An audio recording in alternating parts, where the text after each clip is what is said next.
আজকে আমরা ডিসকাস করব ব্লাড ট্রান্সফিউশন নিয়ে। ফার্স্ট আমরা জানব যে আমরা ব্লাড ট্রান্সফিউশন কেন করব।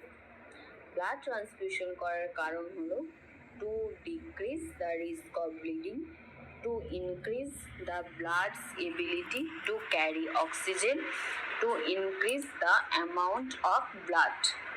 এই কারণগুলোর জন্য আমরা ব্লাড ট্রান্সফিউশন মেনলি করে থাকি।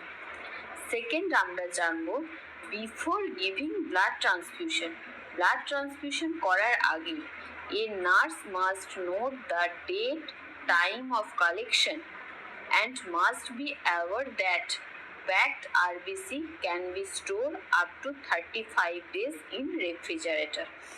ব্লাড ট্রান্সফিউশনের আগে একজন নার্স অবশ্যই ব্লাড কালেকশনের ডেট, টাইম এই সমস্ত ব্যাপারে অ্যাওয়ার থাকবে এবং যে প্যাকড আরবিসি আমাদের কাছে আছে সেটা যে 35 ডেজ টু 42 ডেজের বেশি দিন যেন স্টোর করা না থাকে রেফ্রিজারেটরের মধ্যে, সেটা খেয়াল রাখতে হবে। এবং স্টোর টেম্পারেচার অবশ্যই হবে 1 ডিগ্রি সেন্টিগ্রেড থেকে 6 ডিগ্রি সেন্টিগ্রেড। কিন্তু প্লেটলেট আমরা স্টোর করতে পারি ম্যাক্সিমাম 5 ডেজ, আর ফ্রেশ ফ্রোজেন প্লাজমা স্টোর করা যায় ম্যাক্সিমাম 1 ইয়ার পর্যন্ত। কিন্তু আরবিসি, প্যাকড আরবিসি স্টোর করা হয় 35 ডেজ টু 42 ডেজ পর্যন্ত। নেক্সট আমরা জানব in an emergency when the patient is unable to state his blood group, it is safer to cross match with O negative blood group. যদি কোনো এমার্জেন্সিতে patient আসে যে blood group বলতে পারছে না, সেক্ষেত্রে আমরা ও নেগেটিভ ব্লাড গ্রুপের সঙ্গে ক্রস ম্যাচ করে দেখতে পারি। মানে হচ্ছে ও নেগেটিভ ব্লাড যেহেতু ইউনিভার্সাল ডোনার, সেক্ষেত্রে ও নেগেটিভ ব্লাডটা ট্রান্সফিউজ করা যেতে পারে। নেক্সট হচ্ছে for blood donation a donor should have haemoglobin level above 12 gram percentage. একটা ব্লাড ডোনেশনের ক্ষেত্রে ডোনারের হিমোগ্লোবিন অবশ্যই হতে হবে 12 গ্রাম পার্সেন্টেজের বেশি, এবং ডোনার ব্লাড দেওয়ার পর অ্যাটলিস্ট 3 মান্থ গ্যাপ দিতে হবে নেক্সট ব্লাড ট্রান্সফিউশনের ক্ষেত্রে। নেক্সট আমরা জানব 1 ইউনিট ব্লাডের মধ্যে কত পরিমাণ ব্লাড থাকে। 300 ml ব্লাড থাকে। নেক্সট হচ্ছে a neonate requires blood transfusion after birth. একজন ছোট নিওনেট, সদ্যজাত বাচ্চা যার বয়স হচ্ছে 24 আওয়ার্সের মধ্যে, তার ক্ষেত্রে যদি আমরা ক্যানুলেশন করতে চাই তাহলে মোস্ট কমন সাইট কি? তার মোস্ট কমন সাইট হলো আম্বিলিকাল কর্ড।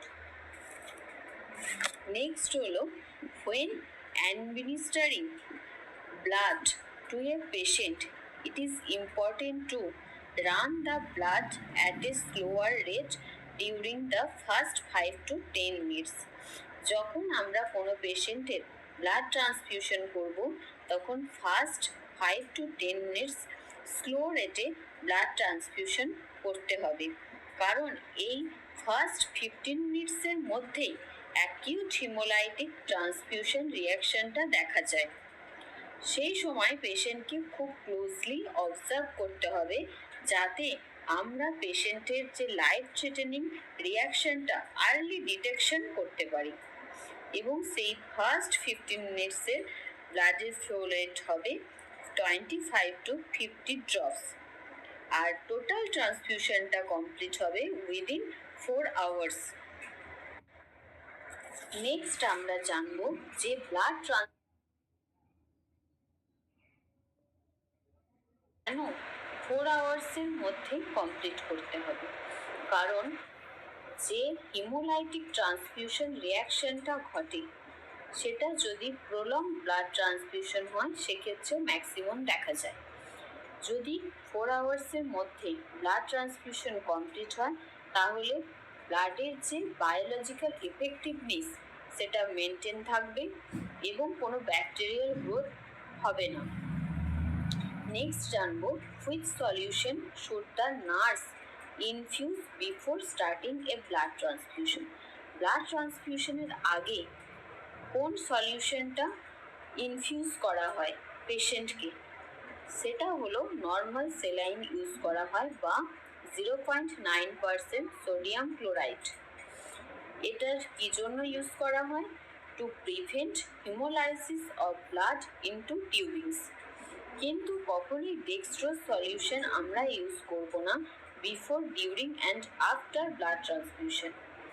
আর ব্লাড ট্রান্সফিউশনের ক্ষেত্রে অবশ্যই 18 গজ নিডল বা ক্যানুলা ইউজ করব, কারণ এই 18 গজের যে ক্যানুলাটা সেটা আরবিসিকে ড্যামেজ হতে দেয় না এবং ফ্লো রেটটাকে স্মুথলি ব্লাড ট্রান্সফিউশন হতে সাহায্য করে।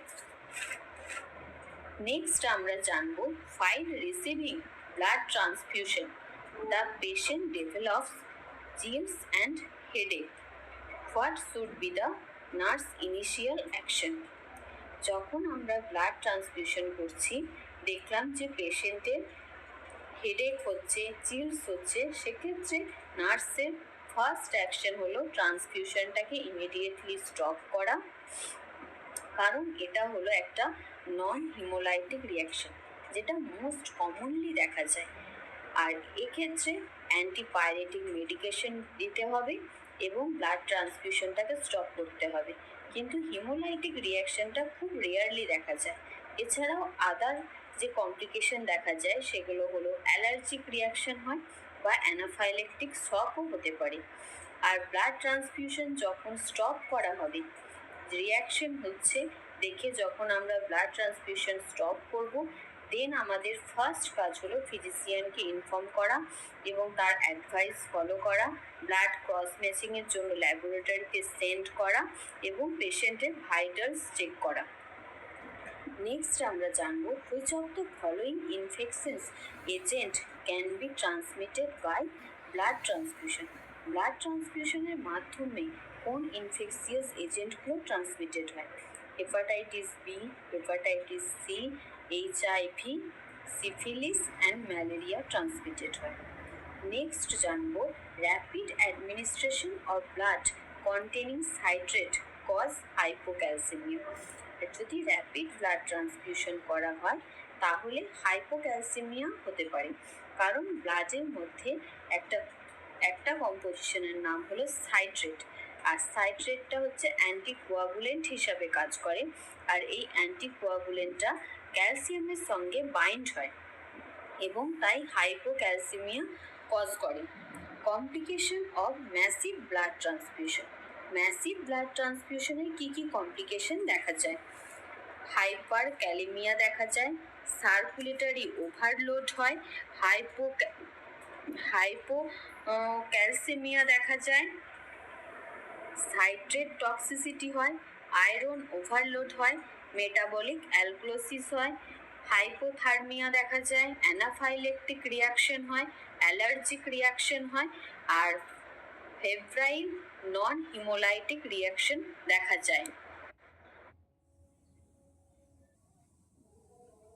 আমরা জানবো donation of patient's own blood prior to his schedule surgery.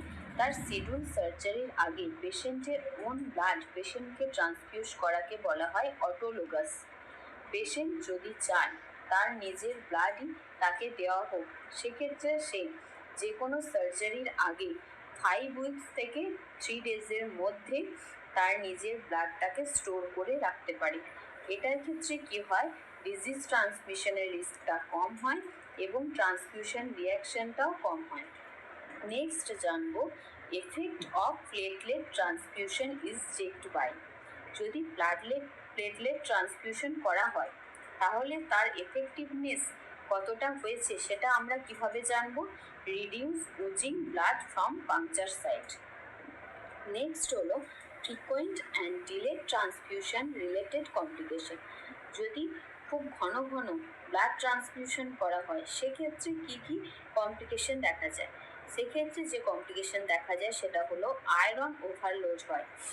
এক্ষেত্রে আমরা আর যদি আয়রন ওভারলোডের পেশেন্ট দেখতে পায় সেক্ষেত্রে ম্যাক্সিমাম ডেফ্রক্সামাইন ইউজ করা হয়, যেটা অর্গ্যান ড্যামেজটা প্রিভেন্ট করে। যদি আয়রন ওভারলোড হয় পেশেন্টের অর্গ্যান ড্যামেজ হতে পারে, সেটাকে প্রিভেন্ট করার জন্য ডেফ্রক্সামাইন ইউজ করা হয়। আজকের ক্লাস এই পর্যন্তই। থ্যাংক ইউ সবাইকে।